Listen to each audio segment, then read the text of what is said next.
Qatar की राजधानी दोहा में आज ईरान अमेरिका डील पर बात शुरू हुई। मध्यस्थता पाकिस्तान की जगह कतर ने की। पहले दिन एनरिच्ड यूरेनियम, हॉर्मुज स्ट्रेट और फ्रीज्ड ईरानी फंड्स, इन विवादों को सुलझाने की कोशिश हुई और बीच में ट्रंप का फोन आ गया और ट्रंप ने फोन पर डील में शामिल सारे मुस्लिम देशों से अब्राहम अकॉर्ड पर दस्तखत करने को कह दिया।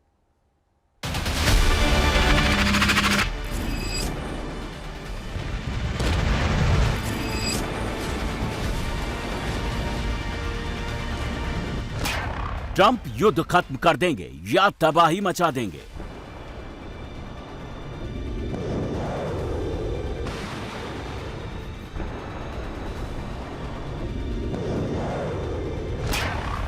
मुश्तबा डील साइन करेगा या ट्रंप से बदला लेगा।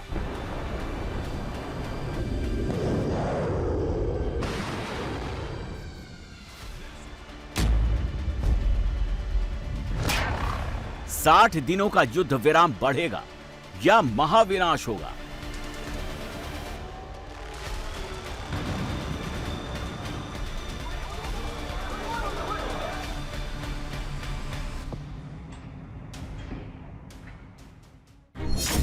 न्यूयॉर्क टाइम्स से टेलीग्राम तक ईरान अमेरिका डील में सबसे बड़ी हेडलाइन यही है। तेहरान एनरिच्ड यूरेनियम देने को तैयार हो गया है। ईरान ने एटम सरेंडर करने की बात मान ली है। हॉर्मुज खोलने को भी तैयार हो गया है। ट्रंप डील के लिए तैयार हैं, लेकिन शर्तों के साथ। सबसे बड़ी शर्त तो यही है, ईरान एटम का सपना छोड़े और हॉर्मुज को सबके लिए खोले। अगर ईरान दोनों शर्तें मान लेता है तो ट्रंप हथियार नहीं चलाएंगे, फारस की खाड़ी में युद्ध बंद कर देंगे।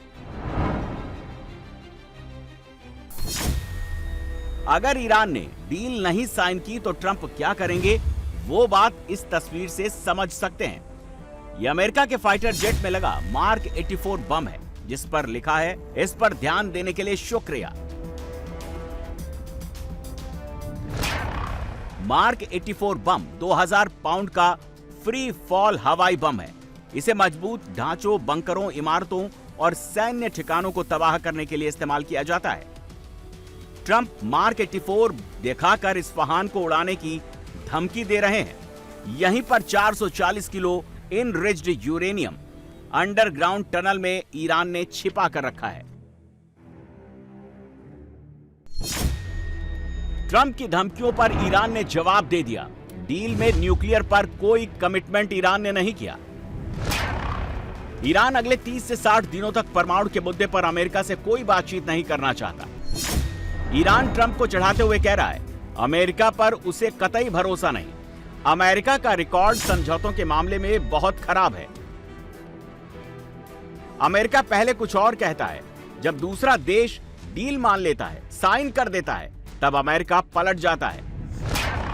ईरान के पास 440 किलो एनरिच्ड यूरेनियम है। यह 60% एनरिच्ड है।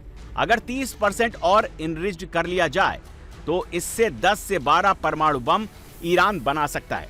आईएईए की एक रिपोर्ट के मुताबिक ईरान के पास 11 टन और यूरेनियम है, जो अलग अलग लेवल तक एनरिच्ड हैं। ट्रंप अगर परमाणु मटेरियल छोड़कर डील करते हैं तो इजराइल और अमेरिका में मौजूद ताकतवर यहूदी लॉबी नाराज हो जाएगी। ट्रंप ऐसा करने का जोखिम नहीं ले सकते। डील में ईरान की बैलिस्टिक मिसाइलों पर 2000 किलोमीटर के कैप लगाने पर कोई चर्चा नहीं हुई है। इजराइल की डिमांड है कि ईरान को लंबी दूरी की बैलिस्टिक मिसाइल बनाने से रोका जाए।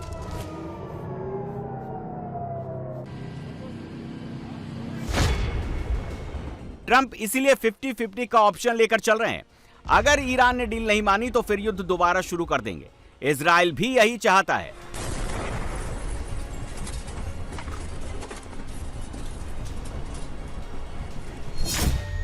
ट्रंप वेट एंड वॉच कर रहे हैं। ईरान के खिलाफ तमाम ऑप्शन देख रहे हैं। उन्हें डील की जल्दीबाजी नहीं है। ट्रंप के दांव पेच ईरान के खिलाफ अब तक कोई खास इंपैक्ट नहीं डाल पाए हैं। दबाव की उनकी रणनीति काम नहीं आ रही है। शुरुआत में आपने जिन दो बिंदुओं का जिक्र किया, हाँ, वे दोनों बिंदु सही है। कहने का तात्पर्य ये है कि वार्ता का मुख्य उद्देश्य युद्ध को समाप्त करना है।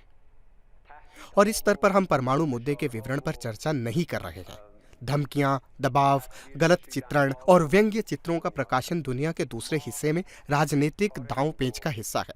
हम जमीनी स्तर पर अपना काम कर रहे हैं, वास्तविकता को उसी रूप में देख रहे हैं, चाहे दूसरे पक्ष की धारणाएं और कहानियां कुछ भी हों।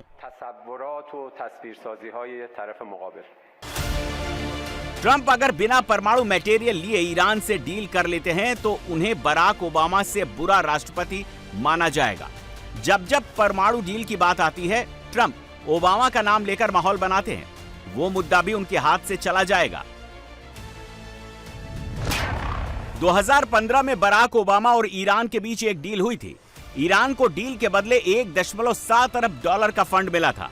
अमेरिका ने यूरो और स्विस फ्रैंक में ये राशि लौटाई, जिसमें 400 मिलियन डॉलर मूलधन था, बाकी अमेरिका ने ब्याज के तौर पर दिया था।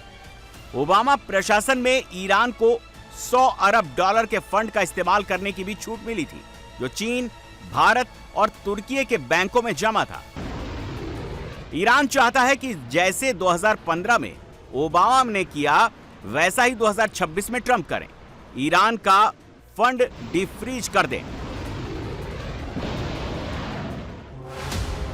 यह फंड करीब 25 बिलियन डॉलर का है, भारतीय करेंसी में करीब 2394 अरब रुपए के बराबर बैठता है। ट्रंप ने डील को लेकर सवाल उठाने वालों पर हमला बोला है। उन्हें राइनो और मूर्ख बताकर ट्रंप ने विरोधियों का मजाक उड़ाया। ट्रंप ने उन्हें कमजोर और अप्रभावी लोग कहा और खुद को बड़ा देशभक्त बताया। ट्रंप ईरान युद्ध को लेकर भारी दबाव में है। अमेरिकी खजाना खाली हो रहा है। अमेरिका के पास हथियारों का स्टॉक कम होता जा रहा है। इसीलिए ट्रंप इज्जत भी बच जाए और युद्ध भी खत्म हो जाए वाली रणनीति पर चल रहे हैं। वहीं ईरान कह रहा है कि वो शांति और युद्ध दोनों के लिए तैयार है। उसे ट्रंप की शर्तों पर सरेंडर करना मंजूर नहीं है।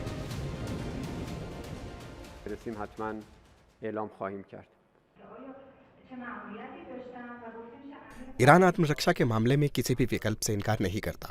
युद्ध को किसी एक देश या फिर किसी एक क्षेत्र तक सीमित नहीं रखा जा सकता। जब आप आग लगाते हैं तो ये स्वाभाविक है कि आग अन्य क्षेत्रों में भी फैलेगी। इस समय हम परमाणु मुद्दे के विवरण पर किसी भी तरह की चर्चा नहीं करेंगे। 14 सूत्रीय समझौता ज्ञापन का उद्देश्य युद्ध को समाप्त करता है। यदि ऐसा होता है तो 60 दिनों की अवधि में परमाणु संबंधी मुद्दों पर चर्चा की जाएगी।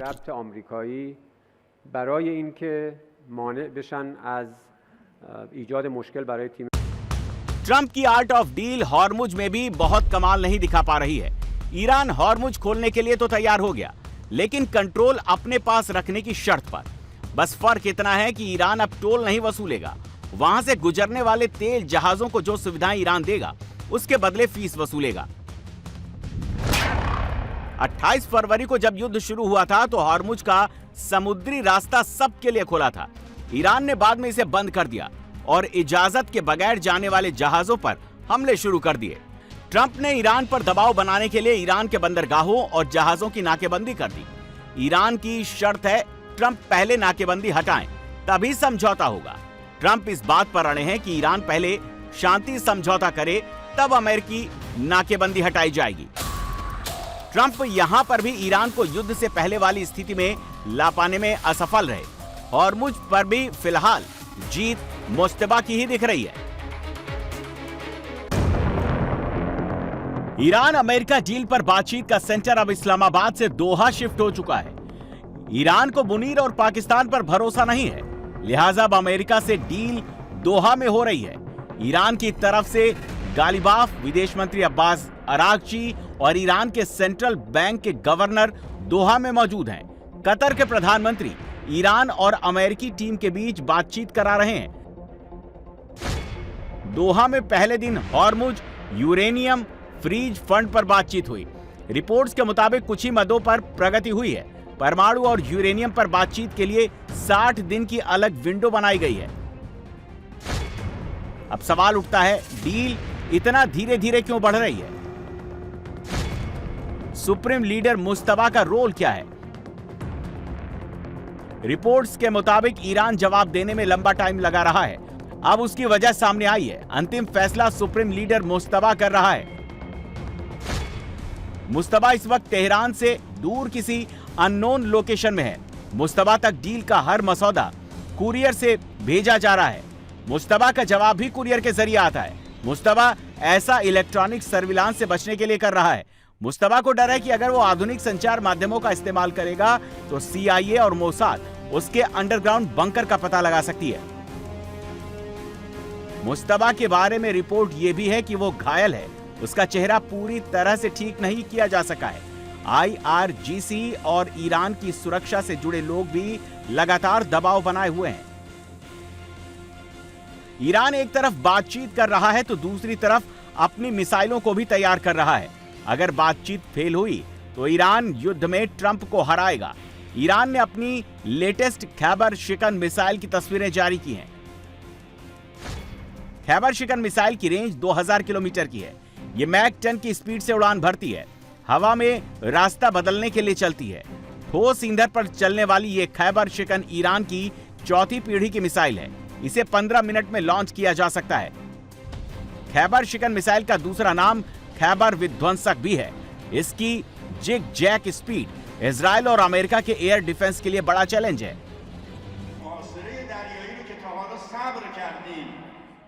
जिस नाकेबंदी को लेकर हमने अब तक धैर्य बनाए रखा था और आप पर हमला नहीं किया था, हम उसे तोड़ देंगे। इससे भी महत्वपूर्ण बात यह है कि हम परमाणु अप्रसार संधि से हट सकते हैं। क्या आप जानते हैं कि इस धमकी का क्या मतलब है? क्या आप जानते हैं कि NPT से हटने पर आपका क्या होगा? इसलिए इस रास्ते से लौट जाइए। न केवल हॉर्मुज और फारस की खाड़ी में, बल्कि लाल सागर, बाब अल मंडेब और हिंद महासागर में भी आप एक ऐसे युद्ध का विस्तार करेंगे जिससे आप स्वयं सबसे पहले भोगेंगे। आप हमारे लड़ाकों की भीषण गोलीबारी से भागेंगे।